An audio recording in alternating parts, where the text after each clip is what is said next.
makes an appearance. And now I'm fighting a tent! Dude! I'm fighting a tent! Whoa, dude. That's it. This game's awesome.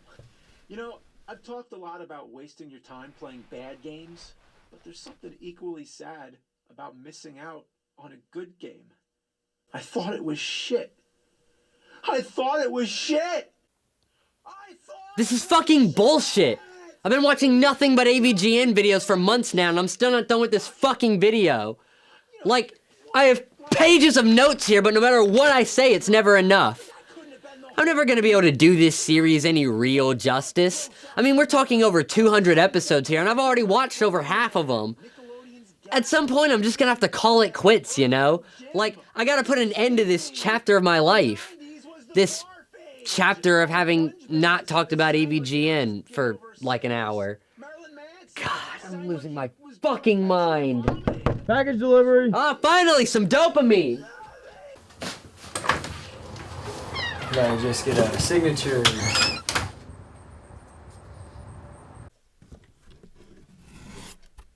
Oh. I forgot I had to review this, but I guess it's all there is left to do now that I've watched the series. What's with the weird look of the cover, though? Like, I know I normally save this kind of stuff for the end, but this was honestly my first impressions when looking at the Blu-ray.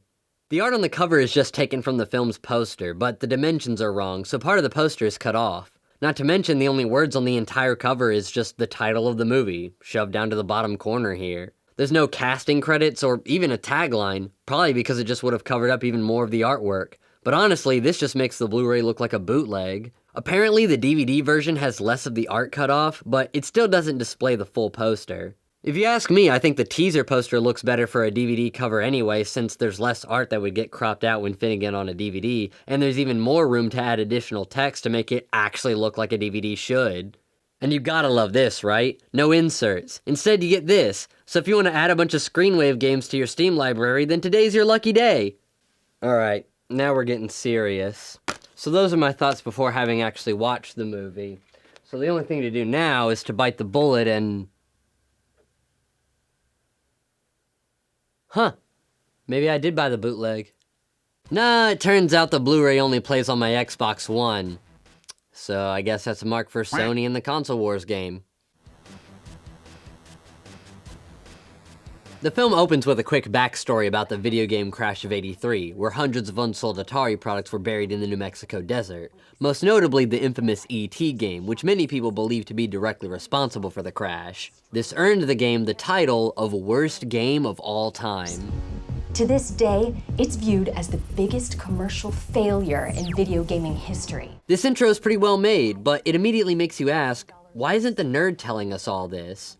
I mean, that's who everyone's here to see, right? And pretty much every time a game has some famous backstory, James takes his time to explain it in the videos. So when the movie just opens with this unfamiliar narrator, it really doesn't feel like you just popped in the AVGN movie. It feels like this could be any regular-ass documentary about the crash of '83. The only thing that makes this opening feel even slightly like an AVGN episode is the drawings done by Mike Matei, but they're only in half of the intro, and the other half is filled with these generic, documentary-style edited stills. Which is strange, considering that if you watch the deleted scenes on the Blu-ray, you'll find a version of the intro that's just the Mike Matei drawings, some of which were cut from the film.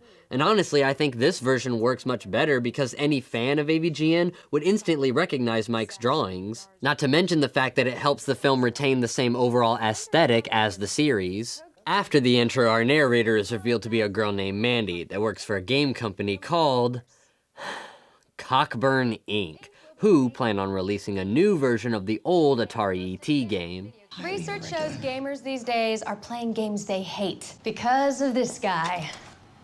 And for him to endorse it, it's almost too brilliant. Now here's something that I think is a pretty big problem with the movie.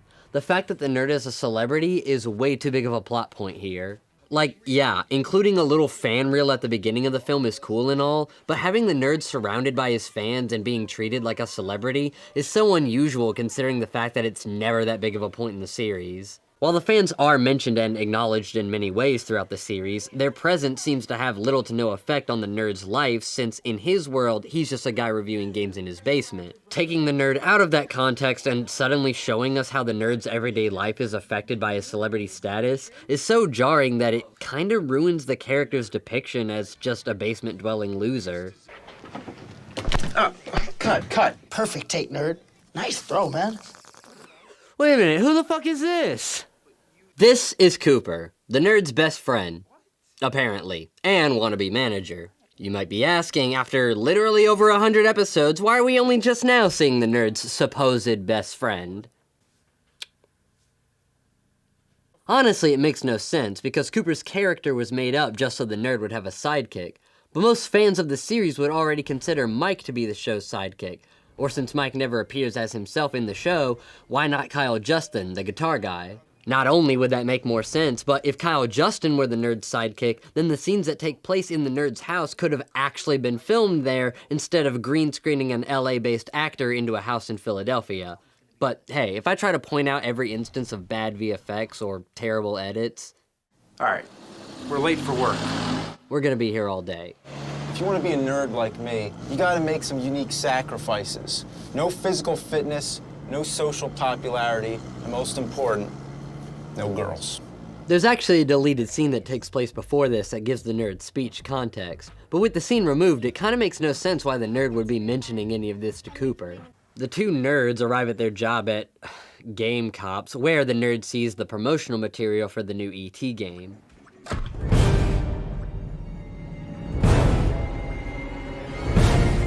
The nerd then speaks with his boss, and he tries to tell him that he's not comfortable promoting and selling all of these mediocre games. I don't give a shit about your happy horse shit Sega games or the Game Kid or all that shit. Whatever on that shelf, you get it sold! Okay, I know Eddie Pepitone is doing a really good job here, but my only thought is why they left the Far Cry 2 poster up completely unedited when all the other game posters in the film are fake. Just looking at it makes me feel like having an anal evacuation. Well, now I gotta buy it. Oh, get out of here, black nerd comedy. Can't you see we already have a black nerd character? You should review E.T. E.T. E.T. E.T. E.T. Wait a minute, where did all these people come from? Okay, as stupid as this is, I gotta admit this is pretty funny. So after what, like a 20-minute workday, Cooper and the nerd head to the arcade while discussing the infamous E.T. game. Here's a photo of the actual game carts laying in the bottom of the landfill. You gotta be kidding me. This is the shittiest photo I've ever seen. Looks like it's been put through a copying machine 100 times. I don't see any games in there. It's no better than a picture of the Loch Ness Monster showing the loch with nothing in it, or a picture of Bigfoot showing the woods with nothing in it, or a picture of a UFO showing the sky with nothing in it. This is a picture of a landfill with nothing fucking in it. Ironically, this little section of the nerd ranting is as close as we've gotten to the nerd's usual shtick. Which is its own problem, since if the angry video game nerd movie isn't predominantly being carried by the nerd being his usual angry, nerdy self, then what exactly is carrying this film? Like, seriously, what's everyone's favorite part of the nerd series? The nerd reviewing the game, or all the other stupid bullshit that happens in between? Are you the nerd? Yeah. Oh my god! This is so cool! Would you sign my breasts? Okay, ignoring the fact that this would never happen in real life, especially to a bullshit e-celebrity like the nerd, bit sexist, don't you think? Yeah, unfortunately there's actually quite a lot of sexism in this movie. I also really don't like the idea of bringing this girl with us. Relax, nerd. She's our producer. And she's not a girl. She's a gamer. I'm not wearing any panties. Hot. My God! Did you see the size of those melons? Take a note, McButter. Now, this type of sexism equals funny humor was dated even back in 2014 when this came out, but watching it in 2024 and knowing that the gaming community, especially the retro gaming community, still has a very real and very prominent problem with sexism and female exclusion is honest to God painful. Now, to be fair, the regular series also had some issues with sexist comments. But not only are these episodes older and not made under the current socio-political atmosphere, but they're also limited to just the nerd occasionally making a sexist comment rather than having actual women engaged in demeaning behaviors, since there's no women throughout the entirety of the series. Now, you could argue that this is also due to sexism and the likelihood that a female character would not be well received, but I'm trying to give James at least a little bit of credit here. While at the arcade, it turns out that Cooper scheduled a secret meeting with Mandy to hopefully convince the nerd to endorse the new E.T. game and finally review the old one. The nerd, however, doesn't take it well. So what do you think about that, nerd?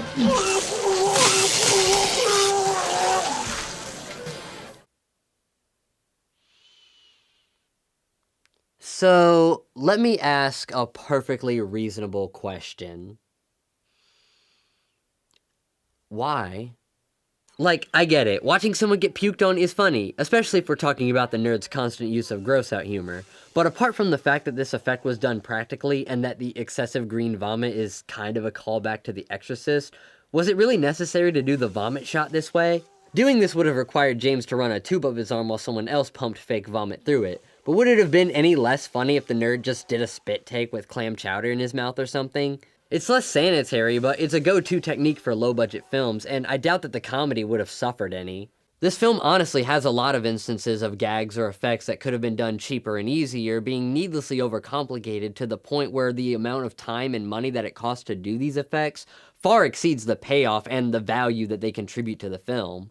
Like when the nerd goes home that night, he has a nightmare that he's inside the E.T. game. Then a horrifying version of E.T. is attacking him through a window. Then it ends with him being chased by zombies in an amusement park. And ignoring the fact that this is 3 dream sequences when we really only needed 1, it seems like the only point of even having the zombie one is so you could say that there are zombies in the film and then show it in the trailer.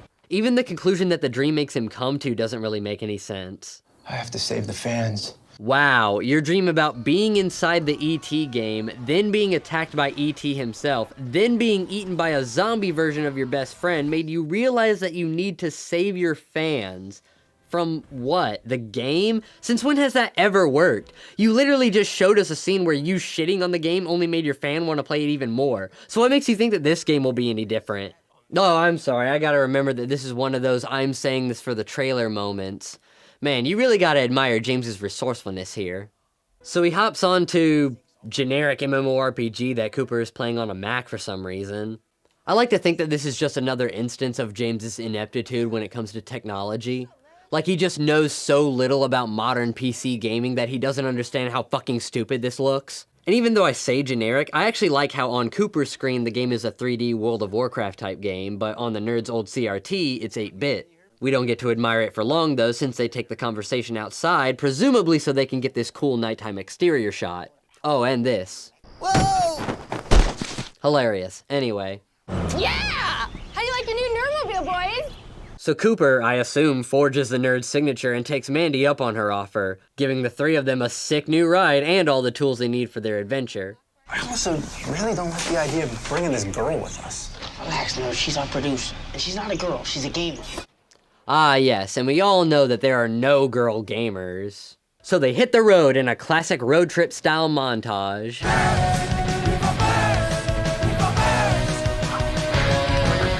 Pretty good, but too bad Rex Viper wasn't around to do the music.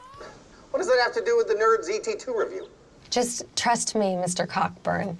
With the nerd behind this, plus the video documenting the trip, we'll make 1,000,000 times the cost. I also think it's funny how Mandy is going to these ridiculous lengths of making herself look more nerdy and pretending to be all buddy-buddy with them in order to get the nerd to endorse this game, when in real life, if you want the nerd to endorse something, all you have to do is pay him. They arrive at the location of the landfill, but some more plot is there waiting for them. Sounds like they're looking for extraterrestrials. Take care of this.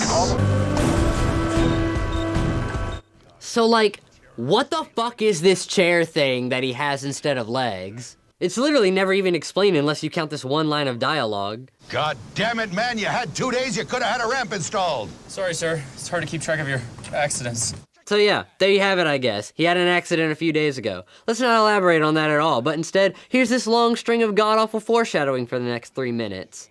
Death Moth 6 is a cyber mutant death god living under Mount Fuji. And I'm not even gonna try to say the villain's name in this review, because honestly, who gives a shit? The joke is that his name is funny. That's all you need to know. You could literally just call him Robo-Fucksoid and it wouldn't make a difference. You see this? Please, God, no! This'll put a second anus where your head used to be, goddammit! Come on, James. You already had one screaming actor steal the spotlight from you. You really want to make it 2? You fuck with the USA!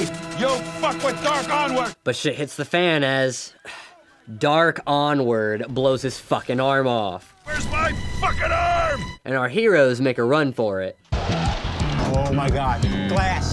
Sheet of glass.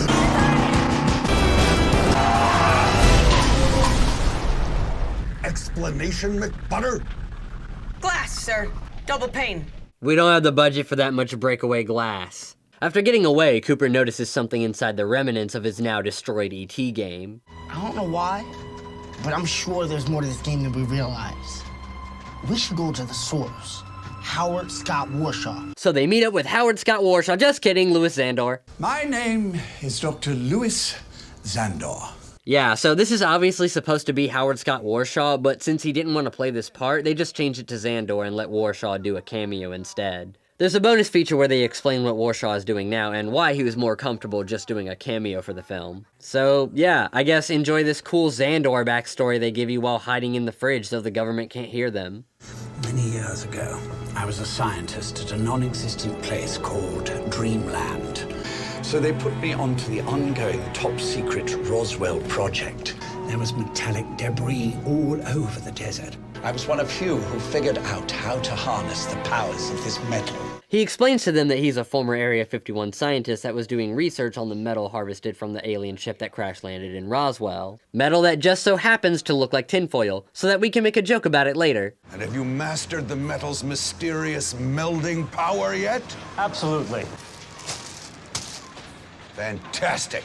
But after discovering just how powerful this metal was, he refused to continue researching it and was subsequently let go. But as revenge or whatever, Zandor swapped the ship metal with regular tinfoil. Because of course he did, and he then offered Warshaw the code for the E.T. game, which is secretly a floor plan to Area 51. And when the government found out, they ordered the cartridges to be buried in the desert, and they forced Zandor into hiding. Which winds up not working since the government just follows the nerd right to Zandor's house. Sorry, General. I wasn't able to hear much when they were huddled in the fridge. How did you guys not find him after all this time? He was just in some shitty little house in the middle of the desert. Probably not even more than an hour away considering how quickly the nerd got there. You mean to tell me that the US government is so stupid that they can't even find a known criminal that's living less than an hour away? I can believe it.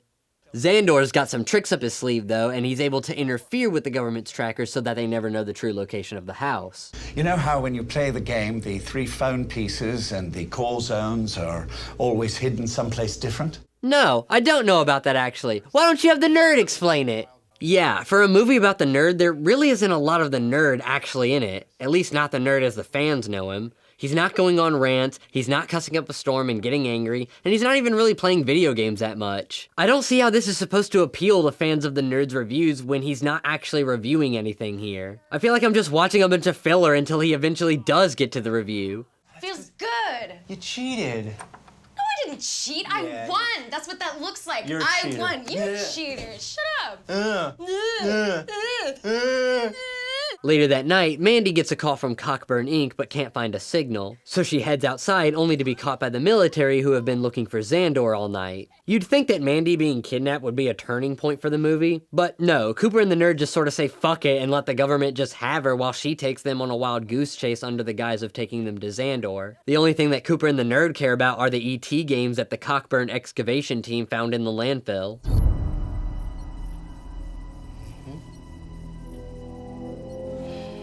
Sorry, nerd. As the nerd's fans gather around the landfill for his big review, we get our only appearance from Mike Matei and Kyle Justin.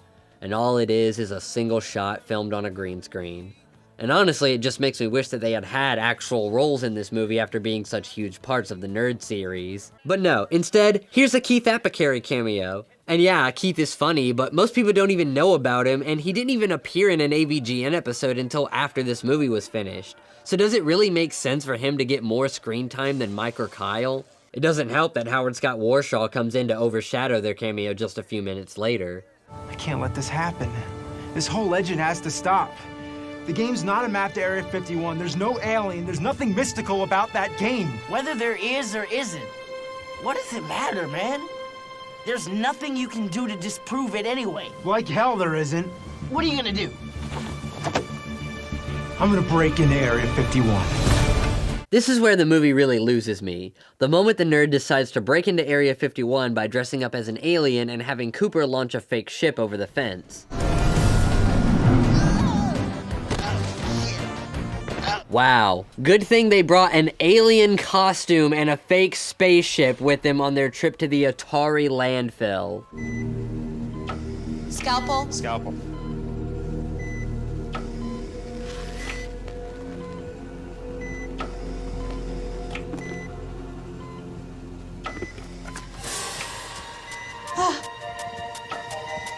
Intruder! An intruder? Really? I thought it was a real alien. After escaping what I can only assume are the world's dumbest scientists, the nerd finds himself inside Area 51 via a bad edit.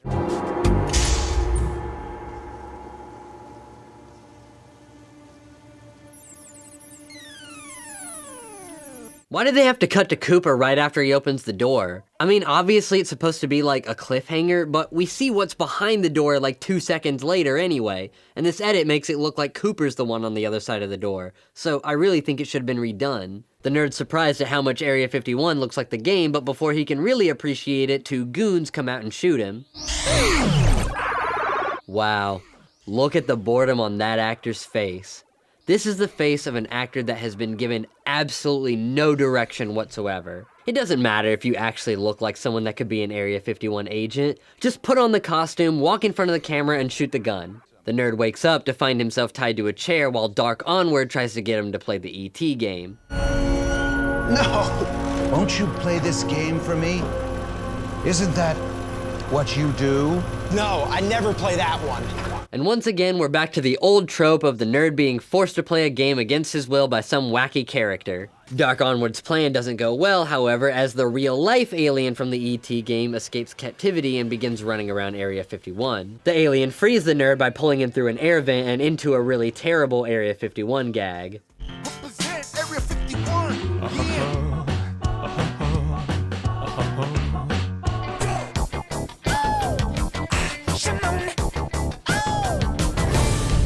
Maybe this gag would have been funnier if they were able to put a bit more effort into it, but really it's just 3 impersonators on a cheap set that's supposed to be the moon. And honestly, if they had filmed the moon landing on that piece of shit, there'd be no doubt it was fake. Why didn't he just do that earlier? Killer robots come chasing after the nerd, because of course they do, and both the nerd and the alien have to make a deadly escape. I can't fly one of those. How about you? All right. So I guess the nerd has his pilot's license? Good for him, I guess. Cooper starts to worry and decides to go in after the nerd while the nerd and the alien take off in the jet. I need my spaceship. That would help. Well, it's in a million pieces, wherever it is. I can harness their power and join them all back together. If only you could find the pieces. Well, Xander hid them, so he's the only one who knows. Oh, shit! We gotta find him now!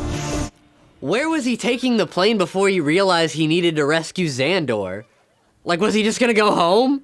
But Dark Onward's missile hits Mount Fuji and wakes up that big monster we were talking about earlier.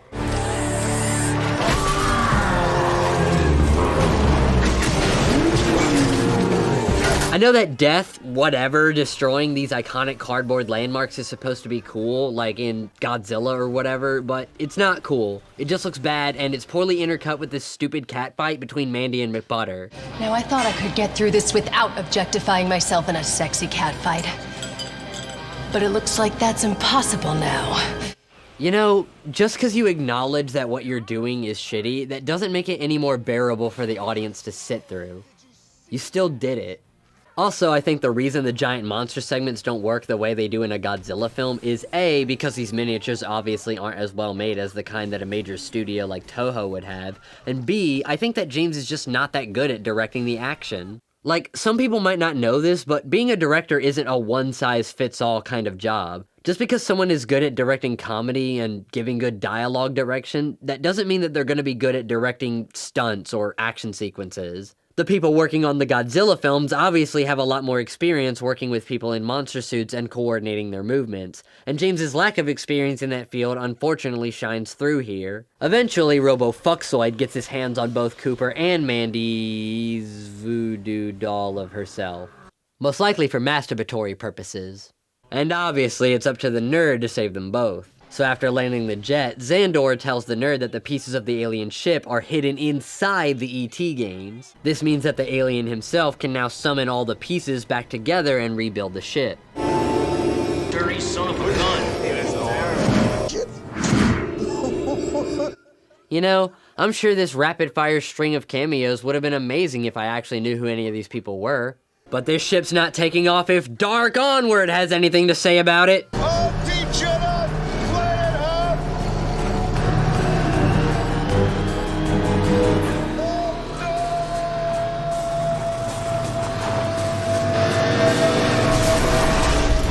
Okay, guess he doesn't.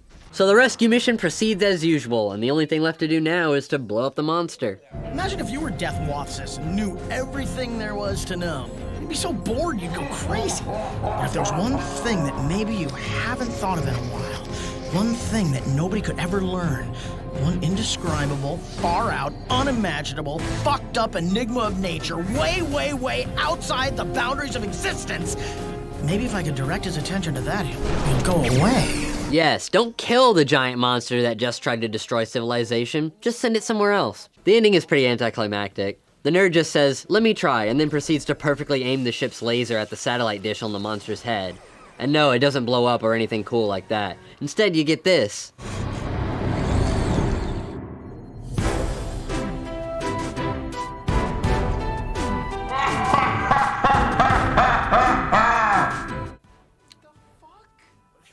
So the day is saved, and now all that's left is the moment we've all been waiting for. The nerd's big game review. We're finally gonna get to see the nerd review ET. Fuck you! Actually, you do get to see the nerd review the game, using 1/3 of the screen while the credits go by. This is what you've been waiting for, folks. The nerd's most requested game review condensed to a 6-minute mid-credit sequence. Well, that's the nerd movie for ya. Shitty games, UFOs, mad scientists, and giant robots. Truly, there's something in this movie for everybody. But does that mean that this movie was made for everybody? Far from it. The film has some pretty dated and at times sexist humor that can really turn some audiences away, regardless of if they're already fans of the nerd or not. If you're new to AVGN, then this film isn't really a good introduction to the character or the series since it has so little in common with the actual review show that it's based on. And for old fans of the nerd, this movie is disappointing for the same reason. I think that by jam-packing this film with action, crazy plot elements, and non-stop references to other nerdy films like Godzilla and Teenage Mutant Ninja Turtles, James and Kevin tried to make this the ultimate nerdy medley that could appeal to just about everyone. But by trying to appeal to everyone, ironically, I think it makes the film appeal to absolutely no one at all. But that's just the story aspect of the film. What about how the film is actually made?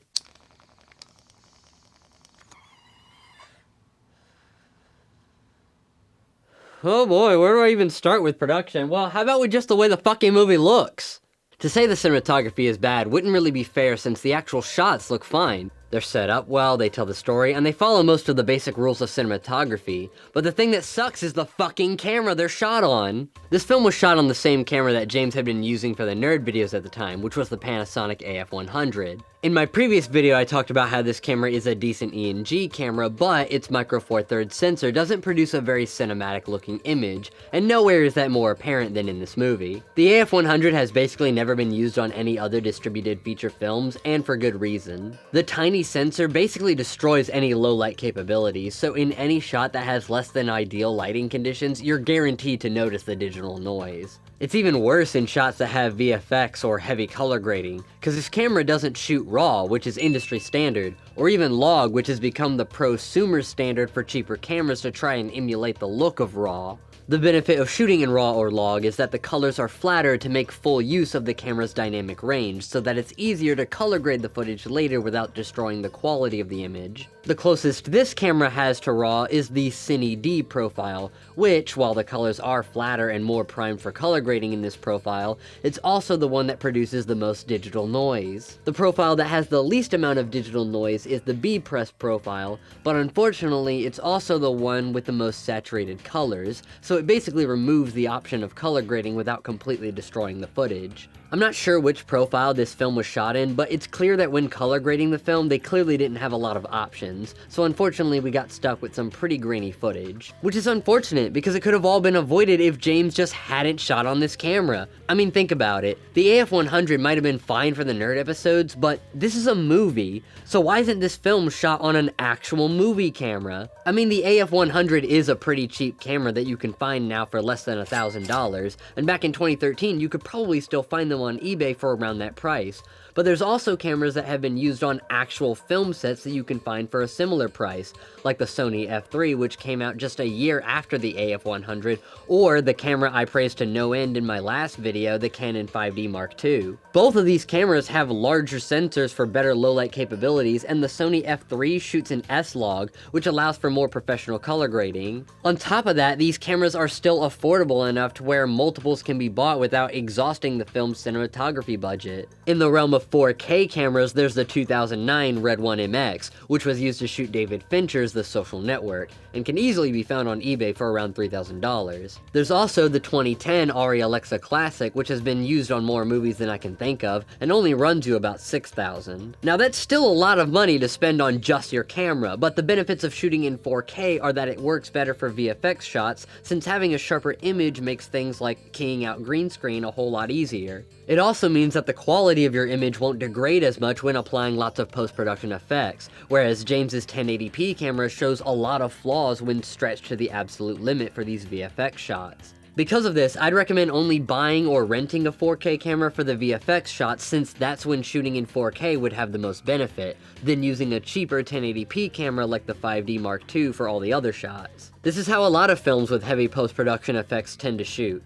And honestly, with the large amount of shots this film has that contain VFX, it's obvious the crew would get their money's worth filming this way. And even though cameras like the Red One or the Alexa Classic don't have the same color profile as cheaper cameras like the 5D, color matching them in post is a lot easier than dealing with all of the quality loss issues that currently exist in the movie. But enough about the camera that the movie was shot on. What about the stuff that actually takes place in front of the camera? In terms of performances, the film has quite a decent cast. There are no big stars in the movie, obviously, but the cast isn't all no-name actors either. I already talked about comedian Eddie Pepitone and Stephen Mendel of Night Heat fame, both outperforming the nerd himself, but there's also professional stuntwoman Helena Barrett as McButter, who did all of her own stunts, and even did a lot of the stunt driving for the vehicle shots, and Jeremy Suarez, who plays Cooper, is probably best known for playing Coda in the Disney film Brother Bear as a child. All of these performances are great, and even though the nerd series rarely ever had well-known actors, it works here because this is a movie, so people are going to expect to see some recognizable names and faces. And I also highly doubt that this movie would have gotten as far as it did without these people attached to the project. This film premiered at the Egyptian Theater in Hollywood and continued to play in several other historical theaters across the US between July and September of 2014. And to be honest, you don't get that kind of attention without having at least one sort of famous person in your movie. The distribution game is brutal, and most of the time, if you can't afford any actors that have an actual reputation, your film might not even be able to get into the streaming market, much less have a Hollywood premiere. I feel like James and Kevin probably knew this going in and made the smart move of having actual actors take on lead roles rather than people like Mike and Kyle. Because even though I think that having James, Mike, and Kyle as the stars would be really exciting for the fans of AVGN and would really tie well into the series overall, it simply would not have carried the film nearly as far in distribution. But obviously an actor's performance is only going to be as good as the direction that they were given. Even some of the best actors can't make a scene work if the director isn't doing their job. which is why whenever I see a bad performance, even from an actor that I don't like very much, I always assume that the quality of their performance is due in large part to the quality of the direction that they were given, and not necessarily to just the actor's skills alone. With that said, how does James use these actors now that he has them? This is obviously a much bigger production than anything James has worked on in the past, and also his first time directing highly experienced actors, and not just people like Mike, Kyle, and Bootsy. And as skilled of a director as James might be, it's not realistic to expect him to handle such a big responsibility completely seamlessly.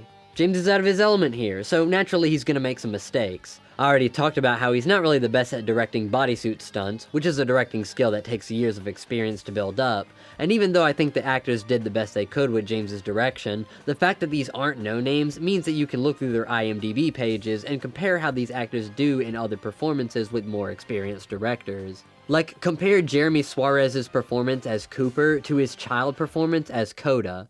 You really believe they buried 2 million cartridges in the fucking desert? Yeah, well, how can you dispute the dozens of eyewitness accounts, hundreds of online articles, testimonies from New Mexico high schoolers, reporters, even the mayor of Alamogordo, for Pete's sake?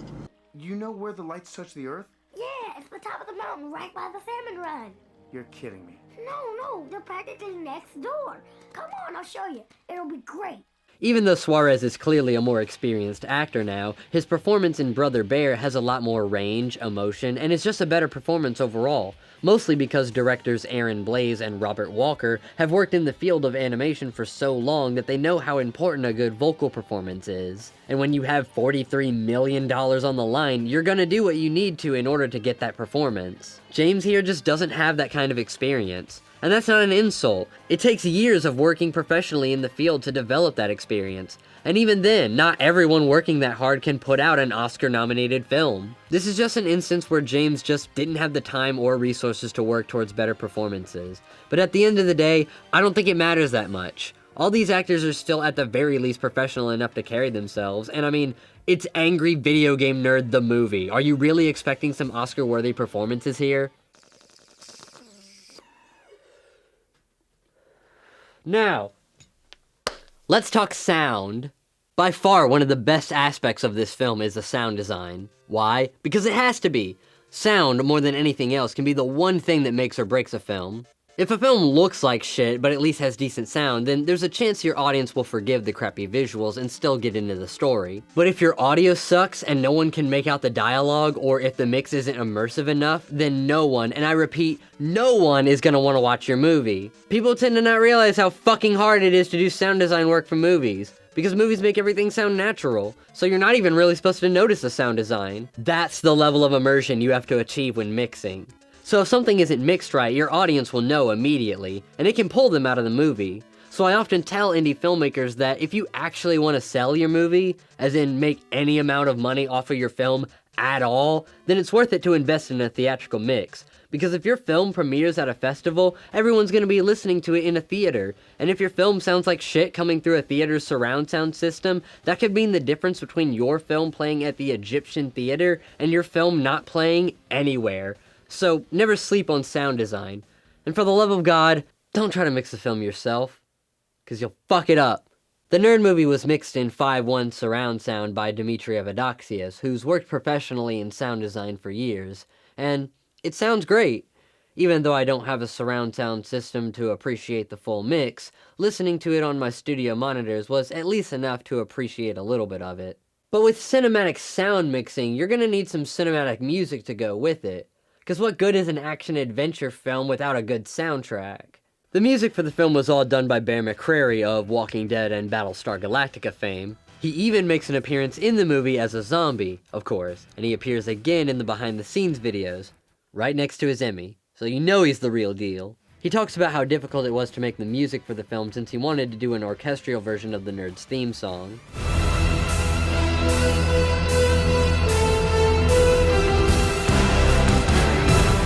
But he also wanted something nostalgic and reminiscent of old video game music.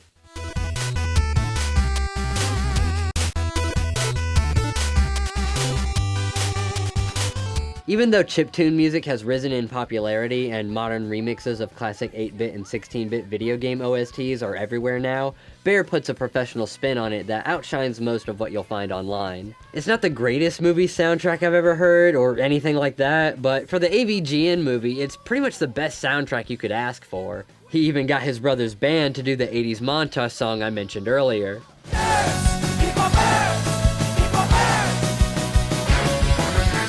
Now we're up to the part that I think is the most difficult to discuss when it comes to this movie, which is the editing and the post-production. I already mentioned some of the bad edits that exist throughout the film, but what I really want to dedicate this section to is the VFX work and the way that James actually handled the post-production process. Now, the VFX work was done by like 100 different people, so while it is funny to sometimes poke fun at how cheesy and unrealistic the VFX are, on top of the fact that the effects are intentionally cheesy, the reality is that this is the result of dozens of people putting in hundreds of hours into making this comedy B-movie with aliens and UFOs and giant monsters all on a budget of less than $1 million. So honestly, this is pretty much the best VFX work you could get for this kind of money. But James himself was responsible for not only the final edit, but also a lot of the practical effects, since he filmed a lot of the miniature scenes himself at his house. He's also directly responsible for how the effects were done, since he wanted to use as many practical effects as possible, and only use digital effects when absolutely necessary. But honestly, there's a lot of practical effects that I don't believe really add anything to the film. In fact, they might even be taking away from the film in some regards. Take, for example, the vomit scene I talked about earlier. Like I said before, this effect could have been accomplished much cheaper and easier with a simple spit take, and I don't think the final decision to do gallons of fake vomit instead really adds to the joke. Now, this is one instance of an expensive effect that added basically nothing to the film,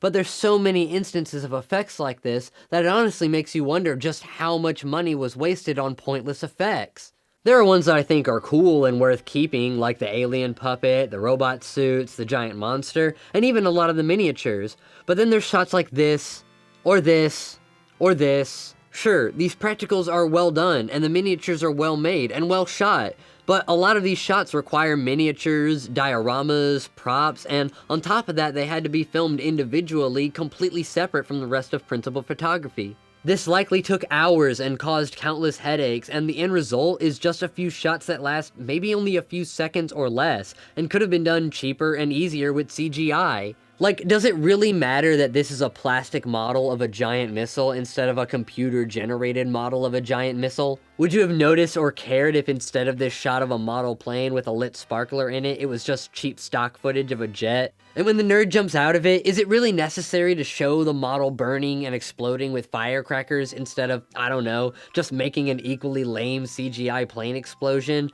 Or just having it explode off screen while you play a sound effect?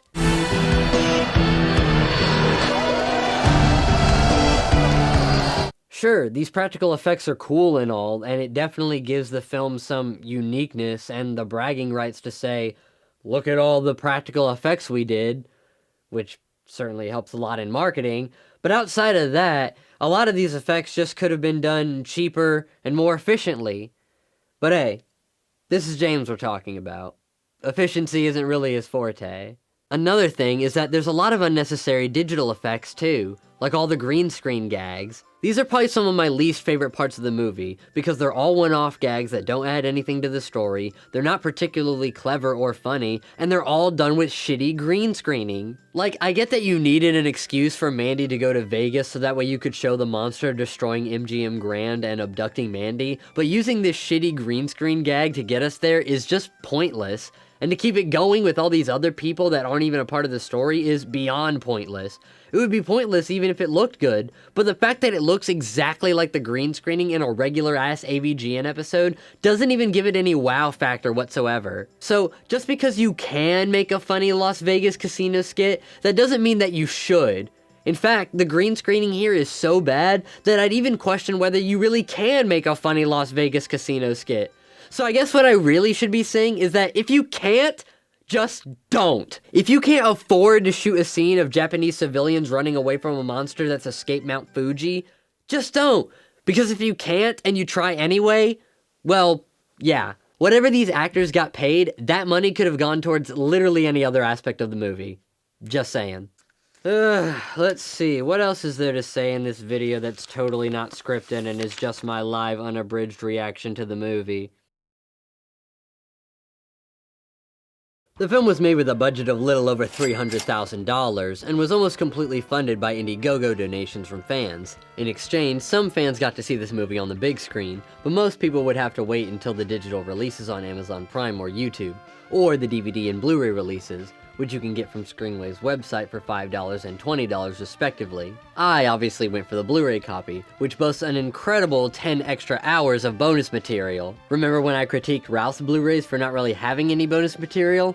Well, I guess James figured his Blu-ray needed to be a cut above the rest, so he made sure to go above and beyond with the bonus content. I already talked about some of the deleted scenes and the behind-the-scenes interviews, but this Blu-ray really has a bonus feature for pretty much every aspect of the movie's creation. There's an interview with Howard Scott Warshaw, outtakes from the chase with Dark Onward and McButter, footage from the voiceover recording session with Michelangelo voice actor Robbie Riss, who plays the alien in the film. There's a trailer for the film's premiere, a recording of the trailer's premiere at the Colonial Theater, as well as one at the Game Trailers Film Festival that James couldn't make it to because he has #NoTime, extended cuts, and unfinished VFX shots that are about as de-immersive as the finished VFX shots. There's a post-release recap on the experience of making the movie, a nostalgia critic review of the movie that, despite Doug's cringeworthy humor and overall problematic nature, is honestly pretty funny and worth watching. 5 Q&A panel videos where James just repeats himself a lot. You're gonna see 8 years of my life flash by in 2 hours.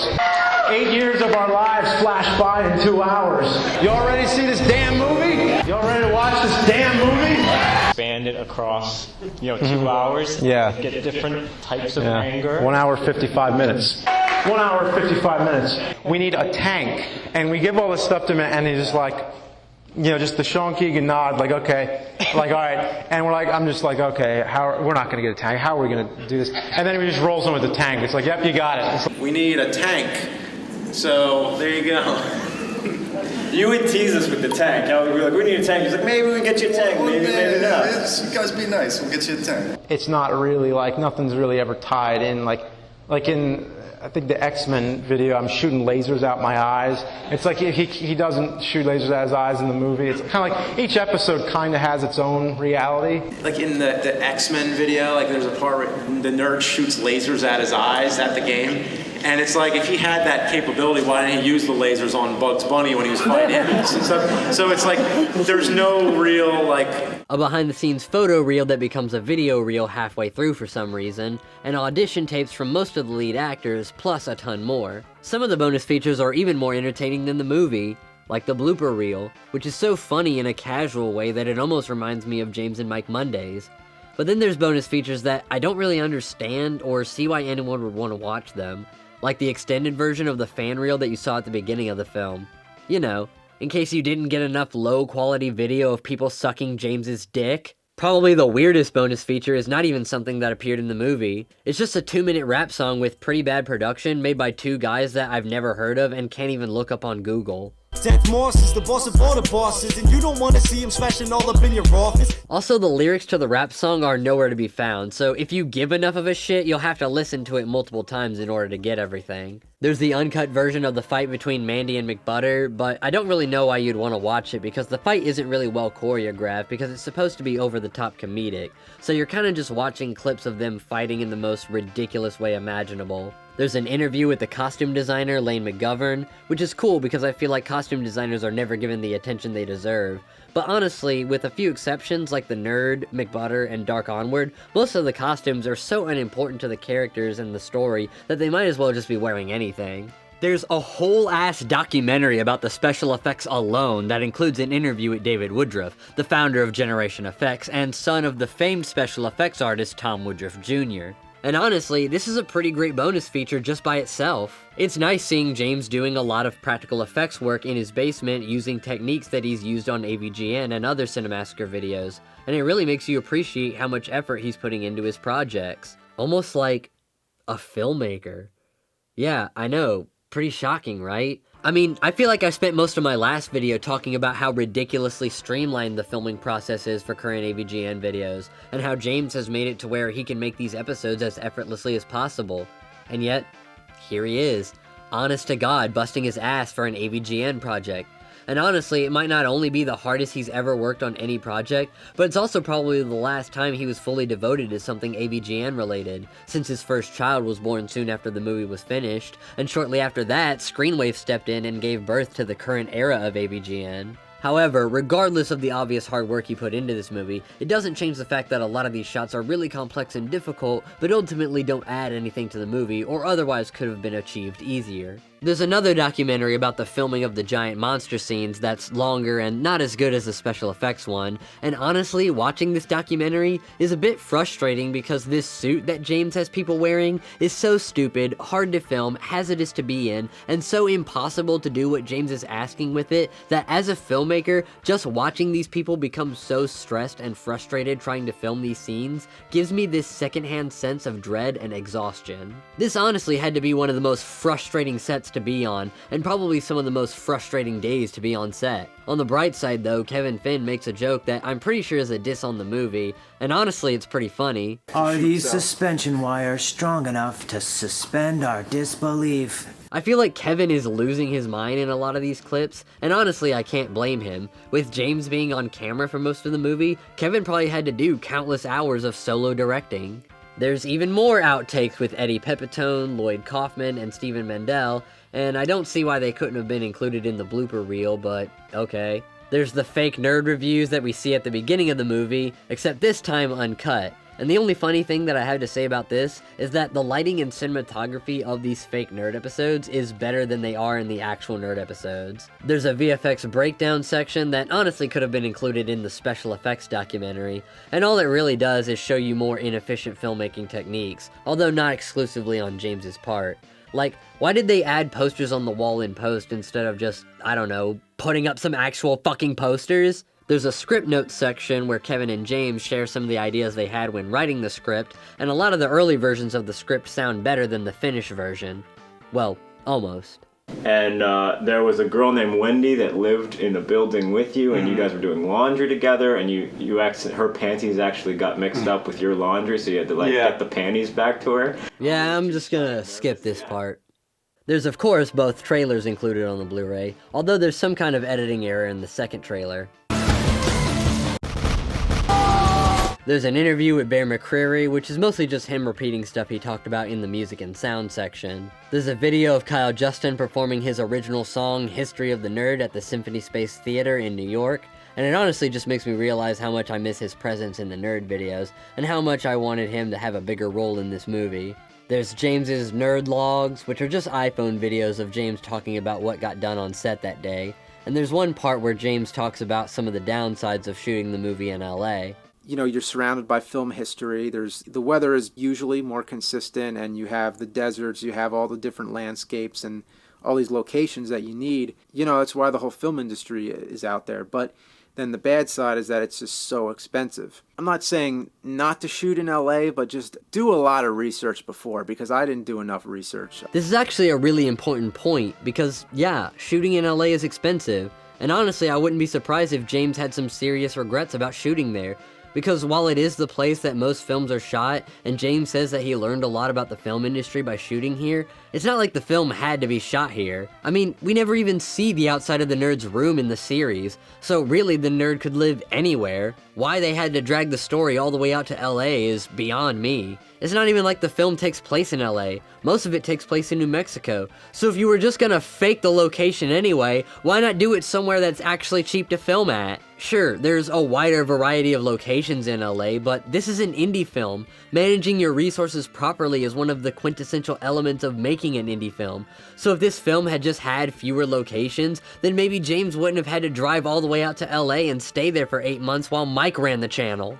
I also like to build brown bricks with Minecraft. There's even a series of Cinemassacre update videos on the Blu-ray, including one where James talks about how even though shooting in LA made the film feel more legitimate, it mostly consisted of paying a fortune for garbage locations with dead birds and leaky ceilings. And finally, there's the 28 Nerdy Days documentary, where James gives us a detailed look at all the shit that he and everyone else went through in order to even get this movie made. Proving that no matter how your movie turns out, good, bad, or somewhere in between, it's going to take a lot of work regardless. Bad movies are just as hard to make as good movies. Well, that's all the bonus features. And I gotta say that for $20, 10 hours of bonus content is really quite the deal as far as indie Blu-rays go. It certainly beats out both of Ralph's Blu-rays, and it's definitely worth the $20 I paid for it. Or at least it would be, if most of this content wasn't already available on YouTube or Cinemassacre.com. Ooh, you almost had it, James. You almost had the perfect Blu-ray worth paying for, and you had to screw it up. Okay, how bad are we talking? How much of this content is already available for free? Well, out of the 28 bonus features on the Blu-ray, 13 of them are available online for free, either through James and Cinemassacre or other YouTube channels of people that worked on the film. Meaning that almost half of this Blu-ray is just recycled YouTube content rather than Blu-ray exclusive content. Most of the exclusive content is things like bloopers, the script notes with Kevin Finn, that fucking god-awful rap video, and the extended cuts. So while I don't think that the recycled content makes the Blu-ray not worth the $20, unless you really care about these 15 exclusives, you're better off just buying the DVD for $5 and then watching the free bonus content on YouTube. Let's see, what else is there to talk about?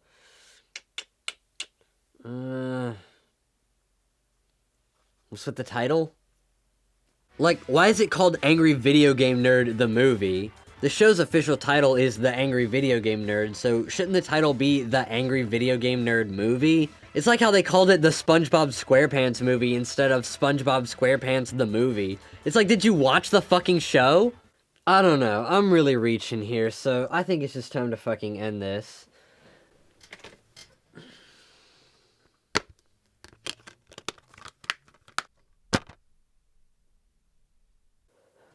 So what are my final thoughts?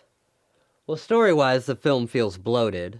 I'm not really sure what kind of plotline a film about the nerd would have, but I didn't think it would mean saving the world from a giant cyber mutant, and for most of the movie that's not even what's happening. Most of the film is just about the nerd trying to find out the truth about E.T., which makes the plotline about the monster feel like a last-minute addition rather than a climactic finale. Production-wise, the film has many elements that are well done, like the music and sound, and other elements that, while intentionally done with cheap DIY effects, still could have been accomplished cheaper, easier, or just left out of the movie entirely. And as for the presentation, did this movie really have to be this big of a production? Like, the original budget for this movie was only supposed to be $75,000, which is way less than the $300,000 that wound up getting donated, which makes me wonder, how the fuck were they even planning on doing this film for $75,000? Like, obviously the script was already written and presumably combed through in order to get a rough idea of how much everything would cost, which in turn would mean that they already had a plan for making the film with just the 75 and were confident that they could pull it off. So I wonder, what exactly changed once the budget went up? And what would this film have been like if they only had a budget of $75,000? Is that even enough money to shoot in LA? Or would the film have to be shot elsewhere? Would we still have famous actors like Suarez and Pepitone? And if not, would it have made a difference? Honestly, I feel like the increased budget might have just made things worse for the film, since a bigger budget meant higher expectations. This film was hyped up from the moment that it was announced to the day of its release, and honestly, the hype might have killed the film. I mean, no one really knew what to expect from an AVGN movie, but if it made over twice its donation goal and premiered at the famous Egyptian theater, then it's gotta be good, right? Ironically, I feel like fans would have enjoyed the film more if it wasn't this overhyped. I mean, it's not like anyone had any expectations other than for James to review the fucking E.T. game. The expectations only came once the movie was announced to be some grandiose event. If the film was stripped down both in budget and just overall production, then casually uploaded to YouTube or Amazon Prime or something, then I don't think there would have been as many fans reacting to it the way they are. While making this review, I kept thinking about what if this movie were more like the Channel Awesome anniversary specials. Which, by the way, I will not be reviewing since pretty much everyone else has already done it. But regardless of their mediocre quality, those films were made using actual low-budget filmmaking techniques, without massive Indiegogo donations. They were released online for free, and they were a lot closer to their source material, being the Nostalgia Critic reviews, than the Nerd Movie is. And I feel like a large part of that is because they don't have the budget to be anything else. By making it a bigger production than it ever needed to be, James just spent more time and money than was ever necessary, and ironically overhyped the film to the point of detriment. This film basically has the same appeal as Space Cop in that it's an indie sci-fi film with a ton of practical effects that's loosely based on a popular web series, but as mediocre as Space Cop is, it's still impressive that a lot of this was achieved with so little money, and it helps that Space Cop wasn't paraded around like it was the next best red letter media project. The Nerd movie, on the other hand, was supposed to be the Nerd's transition to the big screen, but it really wasn't any more impressive than Space Cop, and given that this film was hyped up for the better part of 4 years, it might have even been less so. Which is why my final rating for Angry Video Game Nerd, the movie, is a 5 out of 10. The 5 being the massive amount of effort put into making this film happen with such little money, and the 5 lacking being, well, pretty much everything else. Is it a bad movie? Not really, but it's certainly not good either. Well, that's the Nerd movie for you. Talked about the show, talked about the movie, talked a little bit about James himself, and I don't mean to brag, but I had to watch a lot of AVGN content to get here, alright? The fact that I was able to analyze it all, make sense of it, wrap it up into this nice little gift-wrapped video and shit, alright? I think I earned myself a little bit of rest and relaxation, okay? So I'm done. I'm gonna sit here, smoke the rest of my weed, and try to put this AVGN chapter of my life behind me.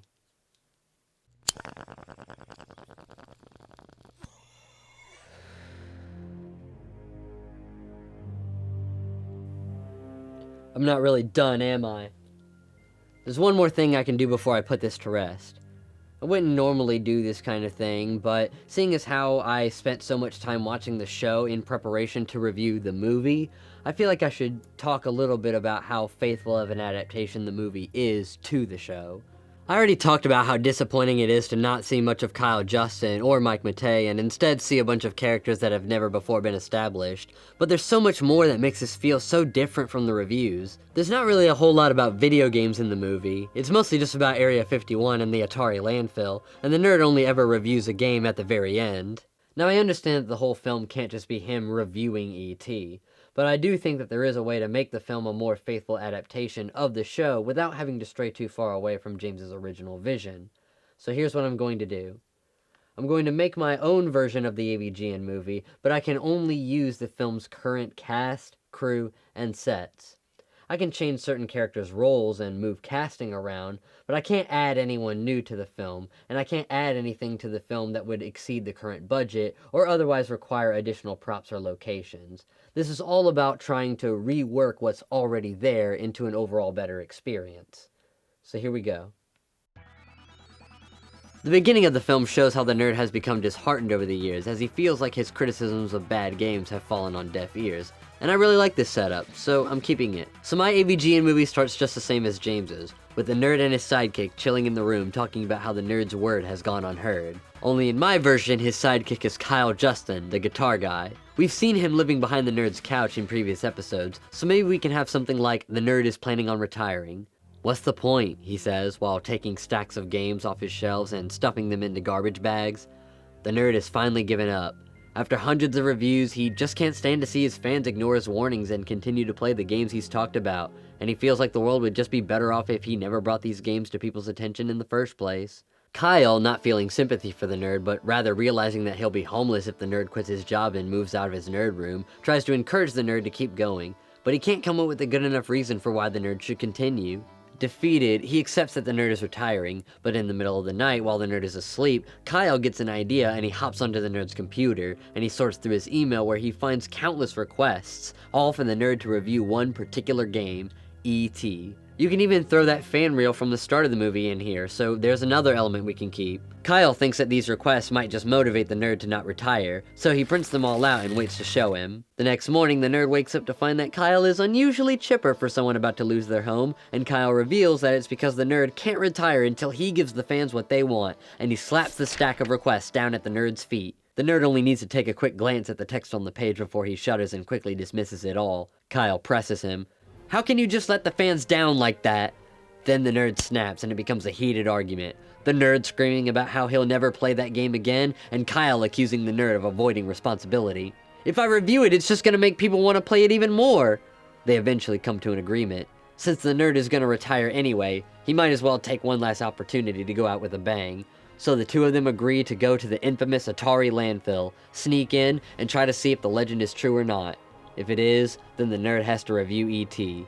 It's a long shot, but Kyle's couch is on the line, so they shake on it. So far, my version has covered the first 20 minutes of the film, and we more or less have gone through the same events that originally motivates the nerd and Cooper to go to the landfill. Except my version has a more recognizable sidekick, and it also has less locations, as so far, everything I've described could easily take place in the nerd room, whereas the original film at this point has already had Cockburn Inc., the nerd's house, the game store, the arcade, and Cooper's house. So already we're saving time and money on locations. But we're about to fuck that up because since the original film had a nightmare sequence, I think my version should too. So that night, both Kyle and the nerd have nightmares about their upcoming journey. The nerd has flashbacks to when he was a kid, playing the game and how angry and spiteful it made him. Then, all of a sudden, he finds himself inside the E.T. game, fighting for his life, all while being reminded of how much he hates that shitty fucking game. This dream sequence can either be reminiscent of the original or, and I think this might work better, have the dream sequences animated similarly to how the skinny ugly Pilgrim vanity card is animated. And you could even make it little 3-year-old AVGN in the dream sequence because if it's animated, you don't have to get an actual 3-year-old. Kyle's nightmare sequence is about the nerd kicking him out from behind the couch.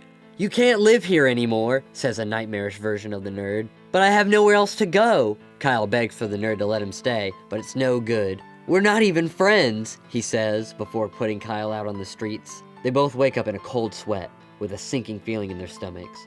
The nerd fearing that he might be wrong and that he'll be forced to play his most hated game, and Kyle fearing that he might be wrong and that he'll lose his home. They both go back to sleep, uncertain of their future. The next morning, they're prepping for the big trip. When the nerd asks how they're getting there, Kyle reveals that he got one of his old bandmates to lend them his van. When he pulls up with the van, we see this bandmate is played by none other than Mike Matei, probably wearing some ridiculous outfit like the one he wore in the Texas Chainsaw Massacre video or something.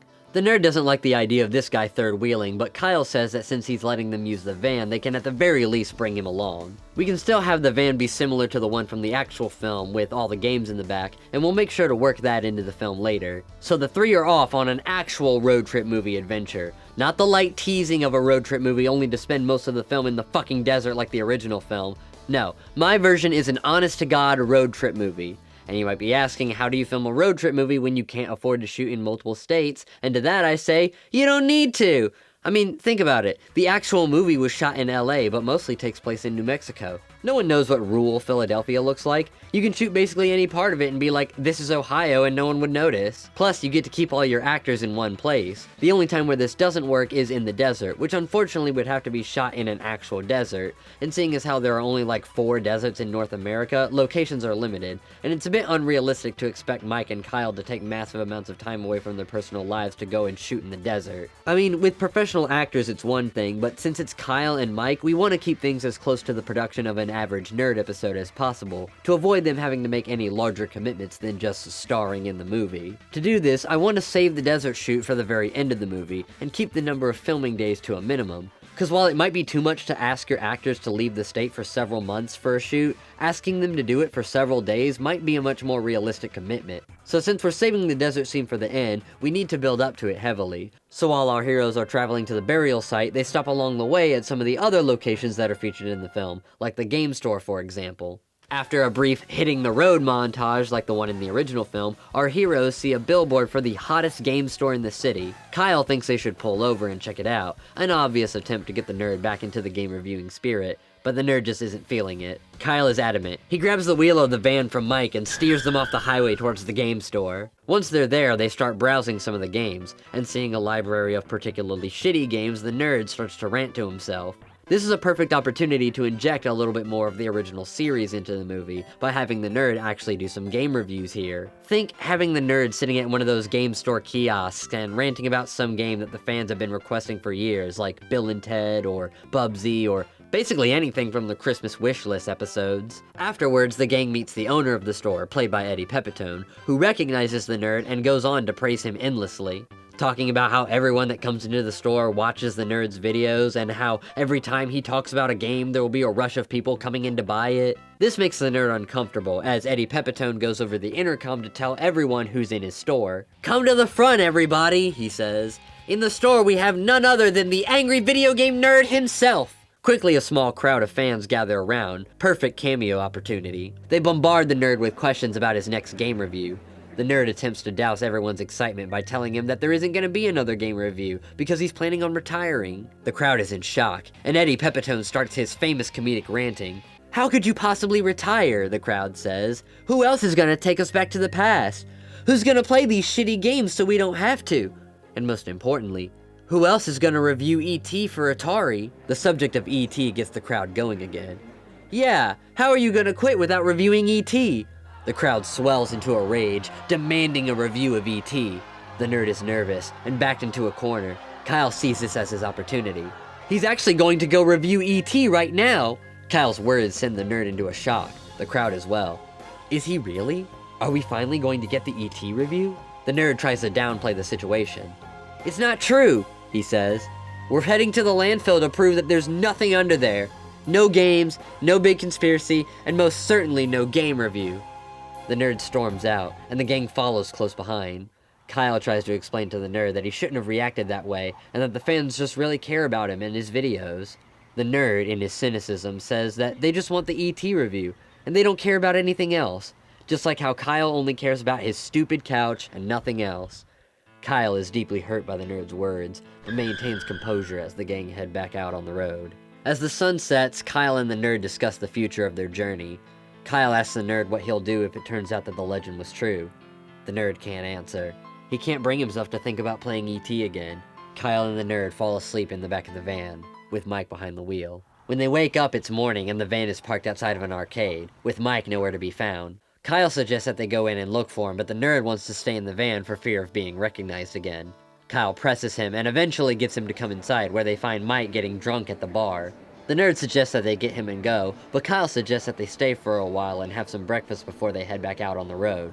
The nerd's hunger lets Kyle talk him into getting a table and a meal, but the whole time the nerd is on edge. Kyle gets him some Rolling Rock to help him loosen up a bit, and just as the nerd lets his guard down, he's spotted by a fan, played by either Jeremy Suarez or Sarah Glendening. The fan is, as most fans are, slightly annoying, and pulls up a seat next to the nerd completely unprovoked. At first the nerd is obviously irritated, but the fan orders the nerd some more drinks and starts to spin an emotional yarn about how much the nerd's videos mean to him. The nerd, now drunk and emotional, is touched to hear this fan's story, and to know that his videos can mean so much to someone. It makes him reflect a bit more on his thoughts of retirement, but he can't bring himself to mention it out loud. They have an emotional goodbye, and the nerd and crew head back out to their van, only to find out that it's been stolen. For a moment, all hope seems lost. The group is in shock, but it soon turns to finger-pointing. The nerd blaming Kyle for bringing them out there, Kyle blaming the nerd for threatening to kick him out in the first place, Mike blaming both of them for not locking the van before they went in. The gang break out into a fight in the middle of the parking lot, but it's quickly interrupted by a kind stranger, played by Time Winters, who pulls up in some kind of weird hippie car. He tells the gang that they look lost, and he asks them if they need a ride. The nerd explains that they're heading somewhere kind of far. When they tell him where, he says that they'll never make it before sundown, and he offers to drive them back to his house, which is in the middle of the desert. Not seeing many other options, the gang gathers what little belongings they still have and hop in to join the stranger back at his house. When they get there, the stranger is very welcoming, and he offers them snacks, drinks, a bed to sleep in, and some video games to play. At first, the sight of a few retro consoles makes the nerd anxious that he's about to deal with another annoying fan, but soon comes to find out that this man isn't a fan of his content at all, and just has a few retro games left over from when he was younger. Of course, the games are all shitty, and from this we get another review of some highly anticipated game that just so happens to be in this dude's house. Except this time when he's reviewing the game, Kyle is there to play it with him. And as the two share drinks, laughs, and slowly bond over their hatred for this shitty game, we see our heroes finally coming together as friends. Think back to the Battletoads episode where Kyle joined the nerd in front of the couch, except this time it's even more wholesome. As night falls, our heroes rest up for one final stop in their road trip. But in the middle of the night, the nerd finds himself having another nightmare. Only this one is drastically different from the one at the beginning, and it's one where he finally goes through with his plan to retire, only for his fans to respond with complete and utter disappointment. He sees visions of all the fans that he met on their trip being disappointed by the news of his retirement, and it's too much for him to bear. At the end, he sees Kyle Justin stepping out from behind the couch one last time before saying goodbye and exiting their friendship forever, and it shakes the nerd to his core and causes him to wake up in a cold sweat.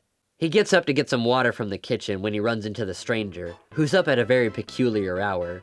He can tell that something is keeping the nerd up. At first, the nerd is hesitant to tell him what's going on because he thinks he won't understand, but eventually he opens up and has a bit of a heart-to-heart with the kind stranger. He explains how he doesn't feel like he can bring himself to play the game again, but he also doesn't think that he could live with letting his fans down and losing Kyle as a friend. The nerd feels helpless, but the stranger comforts him by telling him a story about the importance of conquering fear. It could be a war story, a story from his past, or just some wise anecdote, but the point is that the stranger comforts the nerd in his hour of need and sets the path for the nerd to make the right decision. The nerd goes back to bed, eager for his big game review tomorrow. The crew sets out the next day, and Kyle, unaware of the nerd's newfound enthusiasm for game reviewing, is not feeling so optimistic about the end of the journey. But the nerd, however, is, and in a bit of a role reversal from what we saw at the beginning, the nerd is trying to get Kyle enthusiastic about the review. The stranger drives them all the way out to where the landfill is supposed to be, and when they finally arrive, they're surprised to find that there are people there waiting for them. Not only everyone that they met along their journey, but a bunch of regular AVGN fans as well. Another perfect cameo opportunity. The nerd asks them what they're doing there, and they each have their own reasons for coming. The manager from the game store came to apologize for the way that the nerd was treated while he was in the store, and he gives them a coupon to make up for it. The fan from the bar came because it turns out that their van was never stolen and that it just rolled away because the parking brake wasn't on. So they drove it here to give it back as a thank you to the nerd for everything he's done for them. The rest of the fans all gathered because everyone online had been talking about how the nerd was seen traveling the country and heading for the Atari landfill. So fans gathered here waiting to see what the nerd was really going there for. The fans all have banners and t-shirts supporting the nerd, obviously hyped for whatever it is he has in store. The nerd knows now what he has to do. He stands up on top of the van to make an announcement, and just as he's about to proudly announce his next game review, the US military shows up with a tank and other vehicles to rain on their parade. Their general, played by Stephen Mendel obviously, yells through a megaphone that this is government property and they need to leave immediately or face the wrath of the US military. The fans aren't too eager to leave. They start to beg the general to please be let in, but he doesn't budge. Even the fans from earlier in the film try their hands at it, and they try to show the general just how much the nerd means to them and everybody here. But the general doesn't care, and he fires a warning shot at the crowd. An angry fan retaliates and throws a copy of E.T. at the general, and he takes that as his cue to start the mayhem. He orders the tank forward, and it pushes through the chain link fence. The nerd's fans all attack it at once, knowing that they don't stand a chance, but hoping to buy just enough time for the nerd to escape. The military are firing on the crowd, and fans are dying left and right in an appropriately comedic fashion, and all done using practical effects, of course. Bullets and grenades rip through the crowd, and the nerd slips into the landfill to start looking for the games, but the general corners him and points a gun right at him. "Not another step," he warns him, and the nerd throws his hands up. "This ends now," as the general prepares to pull the trigger and take the nerd out, when suddenly a figure emerges from a bright, blinding light, and a voice accompanies it and says, "Stop!" in a loud and godlike voice. Everyone freezes, and the light dims down, and from it, we see Howard Scott Warshaw emerge. The crowd and the military are both stunned. He says that all of this is ridiculous, and that it's gone on too long. He admits that he knows the truth, and that everyone else deserves to know too. And he spills his guts about the Atari landfill. "It's all true," he says. "The games are buried here, and neither I nor the military can keep it a secret any longer." He apologizes to everyone for making such a horrible game, and especially for keeping this massive secret for so long, and he lets the general know that he doesn't have to fight for him anymore. The secret is out, and the nerd should be allowed to do his game review. The general isn't prepared to go down without a fight, however, so he declares that both Warshaw and the nerd are a threat to national security, and he orders that the tank blow the two of them up. The tank approaches the two of them, and just as it looks like they're about to face their deaths, an alien ship descends from the sky and shoots a massive laser at the tank, blowing it up immediately. Everyone is stunned, especially the general. There isn't much he can do about it though, because as soon as he goes to confront the ship, he's blown up by its laser. The crowd cheers as an alien figure descends from the ship. The alien could look like E.T. or more like the one from the film. It doesn't really matter. The alien, which can speak English for some reason and is voiced by Robbie Rist, approaches the nerd and shakes his hand. "Nerd," he says, "it's an honor to meet you." The nerd thanks him, but he can't help but ask how the alien knows his name and why he decided to save him. "Well," he says, "let's just say that you have fans in more places than you realize." The alien bids him farewell and tells him that he's excited for the new review. And just like that, he vanishes back off into the sky. It's all over. The nerd is finally here with his fans, and nothing more to stop him from reviewing this game. He steps over into the landfill and asks a nearby fan for a shovel. He starts digging and almost immediately finds one of the fabled ET cartridges. It really is true. He holds it up for the crowd to see, and they cheer. The nerd then delivers one final speech. "You know," he starts, "I made a promise to a friend that if we came all this way and we actually found these games in the landfill, that I would finally make a review of it. I never thought that any of it would actually happen." He hesitates, and the crowd is flustered for a second. Is he really gonna do it, they wonder? He continues, "But seeing as how I made a promise, and seeing as how all of you came out here to join me, I suppose that promise, and the friend I made it to, means a whole lot more than I once thought." Kyle and the nerd smile at each other warmly. The nerd finishes, "So what do you say? You guys want to see me play this fucker?" The crowd erupts, and we get a montage of them pulling out games from the back of the van, setting up chairs, and getting the nerd ready for his review. And the film closes with a long-awaited ET review. Not squished into a box in the corner of the end credits, but an honest-to-God 10-minute scene of him just reviewing the fucking game like we always wanted. So, there you go. The AVGN movie if it was written by yours truly. Now, why do I think my version is better? Well, first of all, my version is simpler. It's a simple road trip movie with fun characters and a little bit of B-movie flair. No Area 51 subplot, no alien rescue mission, and no giant robot attack. While I'm sure there's a way to make these elements work if you felt it absolutely necessary to include them, I felt like these elements just weighed down what could have potentially been a fun and simple little B-movie. My version puts the spotlight back on the nerd and what he does best. Not putting the nerd in the middle of a Godzilla-style robot massacre that basically turns him into a superhero. Second, my version pays tribute to the original AVGN cast and crew. Kyle and Mike got snubbed pretty hard in this film, and not only do I just find it unfair to them since they've been the people most commonly associated with AVGN and Cinemassacre besides James himself, but I also feel like fans wanted to see more of them in this movie. I mean, Mike and Kyle are fan favorites. Of course we want them to be in the movie, and not just a 10-second cameo. I know that the real reason they didn't star in the film is because neither of them consider themselves to be actors or something, but you know who else doesn't consider themselves an actor? James fucking Rolfe! Self-described filmmaker! And despite that, he's been acting as the AVGN for like 15 years now. Just like how Mike and Kyle have been acting in James's films for like a decade. What makes this film so different? Because it actually has a budget? Half the people in this movie are no-name actors anyway that likely have no more experience than Kyle or especially Mike, so it's not like standards are high here. My version puts the recognizable faces at the forefront, and better yet, it has them going on an epic journey together, bonding as their journey progresses, and it ends with them being closer friends than they were when they started. Third, my version could be made with the same amount of money or less. With the exception of the final scene in the desert, my version of the film could literally be shot anywhere, and by using a lot of the same locations, actors, and plot elements, while at the same time removing a lot of elements that would no doubt take massive chunks out of the film's budget, my version is almost guaranteed to be something that could easily be filmed for $300,000, if not less. And my version still has cool stuff, like tanks, spaceships, and trippy dream sequences. Fourth, my version doesn't have a villain, but it still doesn't feel like stakes are low. The original film kinda has two villains, Dark Onward and the fucking robot, and no disrespect to either of them, but I don't really think that this film needs a villain per se. Instead, the stakes in my version come from the nerd himself. He wants to retire and his friend thinks it's a bad idea. The conflict is internal, and Kyle is trying to be the supportive friend that resolves it.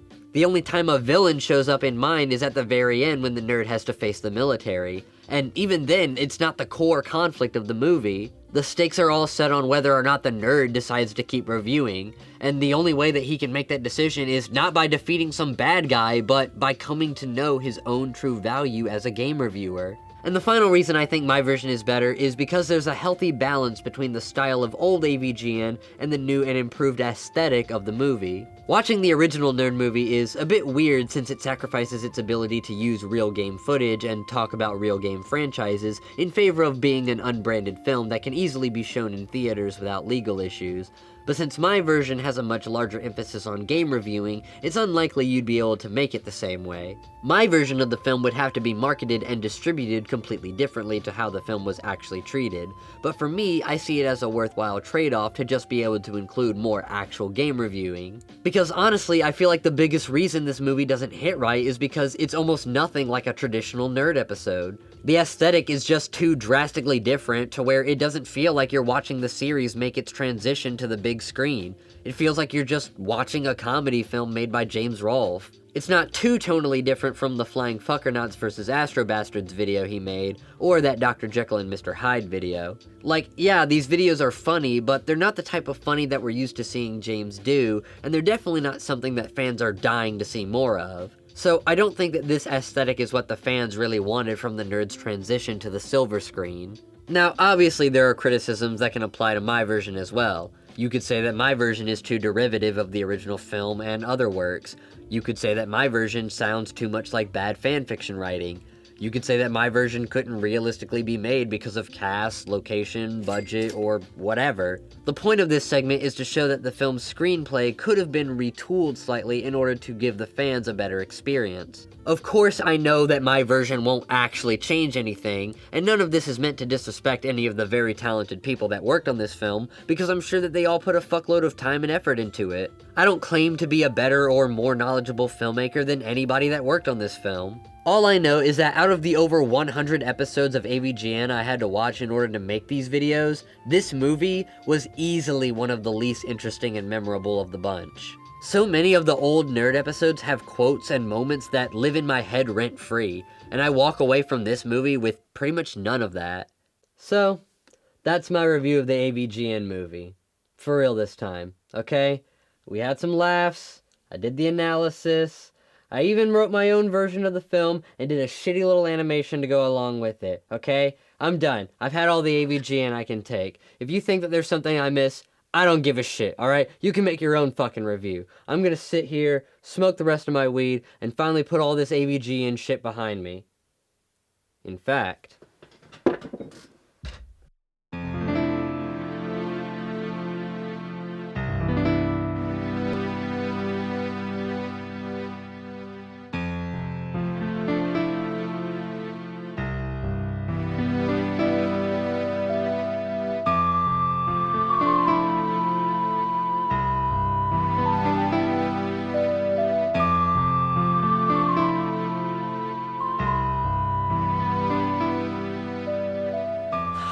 finally look like myself again. My name is NeoJesus, and if you like what you see, consider subscribing. I'm always writing, shooting, and editing brand new videos all the time, so there's always something new to look forward to.